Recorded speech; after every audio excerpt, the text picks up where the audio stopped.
The Virginia State Police has issued a CODI alert on behalf of the Grayson County Sheriff's Office on January 4, 2026 at 11 a.m.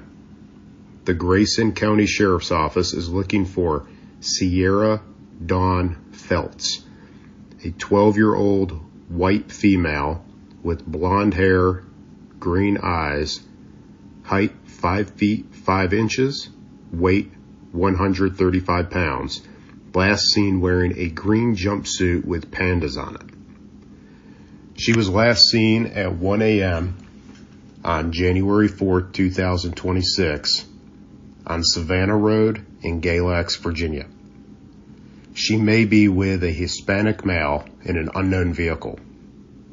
This disappearance poses a credible threat to her health and safety as determined by the investigating agency.